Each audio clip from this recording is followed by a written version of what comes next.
আমি যখন ডান দিকে বাম দিকে সামনে পিছনে চোখ মেলে তাকাই, তখন অন্তত ছোট্ট একটা জায়গাতে গিয়ে শান্তি পাই যে যারা ফ্যাসিবাদ কায়েম করেছিল এবং তাদের যারা মূল দূষর ছিল, এখন তাদেরকে দেখতে পাই না।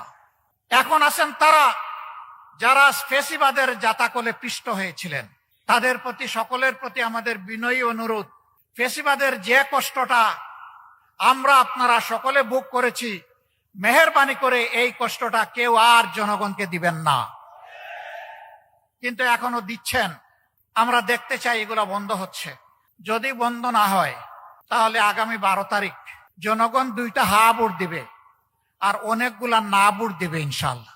একটা হা ভোট হচ্ছে পরিবর্তনের আকাঙ্ক্ষায়, ঘুরে ধরা রাজনীতির কাঠামো পরিবর্তন করার আকাঙ্ক্ষায় জনগণ মুখিয়ে আছে। এই জন্য জনগণ গণভোটে হা বলবে ইনশাআল্লাহ। আপনারা কি হা ভোটের পক্ষে লড়াই করে যাবেন? দ্বিতীয় হা হচ্ছে দেশের সার্বভৌমত্ব এবং স্বাধীনতা। শিশু থেকে আবাল বৃদ্ধ বনিতা, মা বোন থেকে শুরু করে ভাই ভাতিজা সবাই, সকলের অধিকার প্রতিষ্ঠিত করার অঙ্গীকার নিয়ে রাস্তায় নেমেছে, মাঠে এসেছে। নির্বাচনী মাঠে 10 দলীয় সমঝোতার জোট।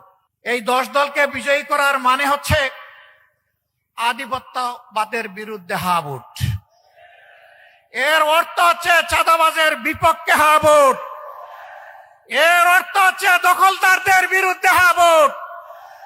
এর অর্থ হচ্ছে ফ্যাসিবাদের বিরুদ্ধে হা ভোট।